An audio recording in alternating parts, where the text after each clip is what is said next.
қиындығын сипаттайтын ол поэма деп атаймыз. Жақсы, Мадиха. Ал енді поэманың мазмұнын қысқаша айтып шығаршы. Кәнекей, кім бастайын дейді? Поэмасында Баян есімді батыр туралы айтылады. Абылай хан алдында батыр Баян, ол оның мол батыры. Bir күні олар Баян өзінің бауырымен бір қалмақ қызын өз еліне тұтқынға алады. Сол қалмақ қызына ол үйленгісі келеді. Бірақ оған да ноян үйленгісі келеді. Қалмақ қызы Баянмен үйленгісі келмейді. Сондықтан ол ноянды алдап, оны өз еліне апартқысы келеді. Бірақ оларды Баян көріп, екеуін де оларды өлтіріп тастайды. Жақсы, отыра ғой. Кәнекей, көріп тұрсаңдар, біз бала өттік, иә? Ал енді сонда балалар, қараңыздаршы, сонда біздің бүгінгі тақырыбымыз қандай? Батыр Баян поэмасы. Оны кім жазды? Жұмабай. Жұмабай. Өте жақсы. Ал балалар, бүгінгі біздің сабағымыздан мақсаты қандай болмақ деп ойлайсыздар? Жандос. Әдеби шығарма сюжетінің құрамдас бөлшектерін анықтау. Дұрыс айтасың. Әдеби шығарма сюжетінің құрамдас бөлшектерін анықтау. Және Аружан. Әдеби шығармадағы тұлғалы болмысты гуманистік тұрғыдан талдау. Өте жақсы. Дұрыс айтасың. Балалар, мына мақсатқа қараңыздаршы. Қайсы мақсат бізге таныс? Бірінші. Қайда? Әдеби шығарма сюжетінің құрамдас бөлшектерін анықтау. Жақсы. Онда біз нені үйренгізсек? Құрылым. Композиция? Құрылым. Жақсы. Қазір балалар, бізде осы оқыған батыр Баян поэмасында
қарастырылған кейіпкер.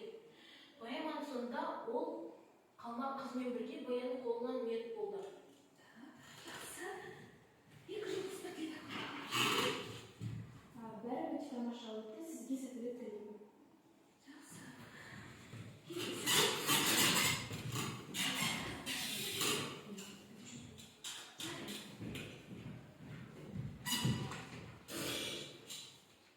Абылайхан. Абылайхан қалмақтармен соғысқан қазақ халқының ұлы ханы. Ол баянға қалмақтармен соғысуға тыйым салған болатын. Алайда батыр кейіпкері оның сөздеріне құлақ аспады. Келісесіздер ме? Жандосқа екі жұмыс бітті. Бағалап жөндер. Кім бағалайды? Алишер. Маған жалғыз айтқан өте ұнады және оған сәттілік тілеймін. Жақсы. Отыра ғой. Және бізге қалған. Әрине. Сіз кімді? Мен Қалмақ қызы Құралай үмітесімен жауынгердің тұтқындалды. Батыр баян ауылына шабуыл жасағанда Құралайды тұтқынға алған. Сол уақытта оған ғашық болды. Алайда Құралайдың батыр баянға деген сезімі болған жоқ. Поэманың соңында ол батыр баянның қолынан қаза тапты. Жақсы. Келе ғой. Дарияға екі жұмыс бітті. Бағалайды кім? Жандос. Бәрі ұнады. Мен саған сәттілік тілеймін. Жақсы. Сіздер поэма кейіпкерлерін сомдағанда мынандай дискриптивтерге қараңыздар. Яғни осы алдыңғы бөлме мәтіннен алынған ақпаратты пайдаланып постер немесе кластер жасайсыздар және тақырып төңірегінде сөйлейсіздер. Ал енді балалар, біз қазір топпен жұмыс жасаймыз. Топпен жұмыс жасағанда кейін қазір сіздер өз жұмыстарыңызды істейсіздер ғой, тапсырма беріп. Сол кезде бағалайсыздар, яғни бағалағанда бірінші топ, екінші топты, екінші топ, бірінші топты бағалайды. Қалай бағалайсыздар? Егер мысалы бірінші топтың жұмысы ұнады ма, онда бірінші бағалаймыз, топ болып. Сіздер егер ұнамады ма, екінші бағалаймыз. Жақсы ма? Келістік қой. Жақсы. Мен қазір сіздерге тапсырма беремін. Сіздер бірінші топ боласыздар. Яғни бірінші топ шығарманың композициясын құрылымын таңдайды. Мысалы, яғни сіздер шығарманың басталуын, байланысын, дамуын, шиеленісуін, жарықтау шегін және шешімін табасыздар. Түсінікті ғой? Екінші топ сіздерге тұлғалық болмыс кейіпкерін соны жасайсыздар. Қазір көрсетейін. Яғни тұрыңыздар. Бірінші топ сіздерге дискриптивті қараңыздар. Жұмыс жасағанда шығарманың композициясын ретімен жазасыздар. Және тақырып төңірегінде сөйлейсіздер. Жақсы ма? Екінші топтың таңызда сіздер берілген үзіндідегі жаңағы кейіпкердің тұлғалық болмысы қандай? Поэмадан үзінділерге қараңыздар. Міне осы үзінді арқылы кейіпкердің тұлғалық болмысын жасайсыздар. Оқып аласыздар. Дескриптив. Жаңағы кейіпкердің тұлғалық болмысын жасайсыздар. Және тақырып төңірегінде сөйлейді. Жақсы ма? Ал бастайық.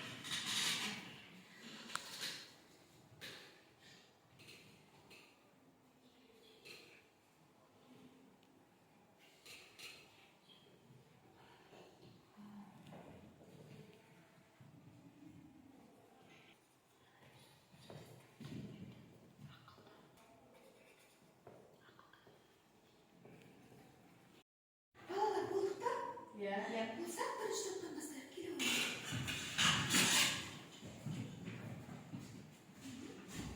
Шығарманың басталуы. Батырлар мен билердің хан ордасында жиналуы. Шығарманың байланысы. Абылайханның батыр баянды күтуі.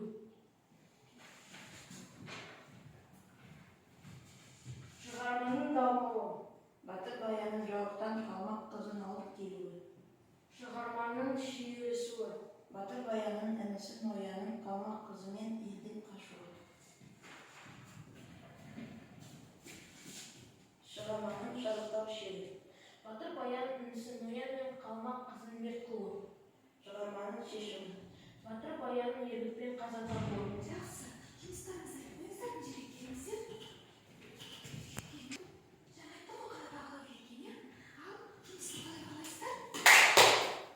Бәріңіз бірге. Жақсы. Өте жақсы, отыра қойыңыздар. Екінші топ келіңіздер.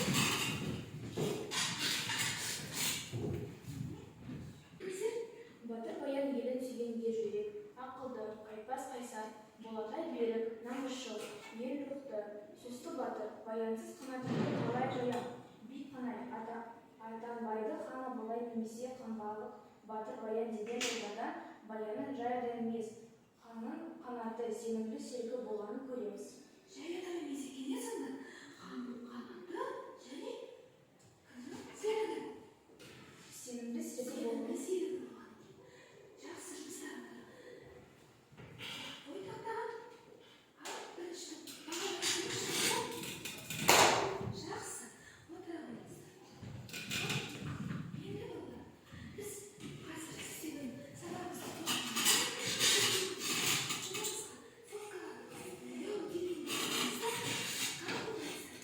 сабағымызды бүгін оқимыз. Қосамыз. Мен қазір шеберемін. Жақсы. Ал жазамыз. 583 2044 деп. Несін жазыңдар? Қолды мінекей. 583 2044. Жақсы. Томирис қосылды. Жандос қосылды. Алишер қосылды. Матихан қосылды. Қосылмаған. Жақсы. Ал енді бастаймыз, иә? Бастаймыз. Мен стартты басам. Батыр баян.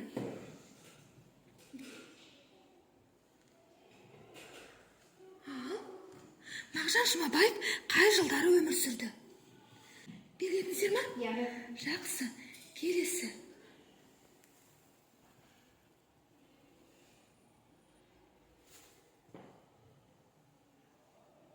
Поэма қай кездегі оқиғаны сипаттайды? Белгілейміз.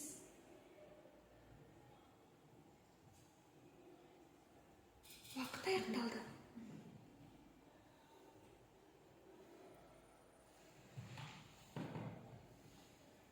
Келесі. Үзіндіде қалмақ қыздың қандай қасиеті көрінеді? Сорлы анам көкірегін көкке салып, қан жылап, менен бір ан алған еді деп. Жылайды ғой. Ноянға бар. Болды, уақыт аяқталды. Келесі. Үзінді қай кейіпкер жатады жайында? Сан қолға аш берді кірмеп бедің, найзасы сірә шалғай сермеп беді. Қай кейіпкер жайында осы үзінді? Бөгенбай батыр, Абылай хан, Қабанбай батыр, Баян батыр. Уақыт бітті. Ал міне шығармадағы оқиғаның шиеленісу қайсысы? Уақыт бітті. Так, Аружан үшінші орын алды. Екінші орын Жандос. Бірінші орын кім? Матихан. Құттықтаймыз. Өте жақсы балалар. Ал енді балалар, біз жаңағы балалар, сендер батыр баян туралы өттік, қорытындыладық. Қалай ойлайсыңдар? Не істедік? Нені анықтадық біз? Не анықтаймыз? Тебе шығарма сюжеті Мәдени шығармадағы сюжеттің несін анықтадық? қағаз бөлшегі Құрамдас бөлшектерін анықтадық. Жақсы. Анықтадық па құрамдас бөлшегін? Құрамдас бөлшегін анықтадық, иә, тақтада. Екінші каталог Аружан. әдеби журналдағы тұлғалы болмысты гуманистік тұрғыдан талдадық.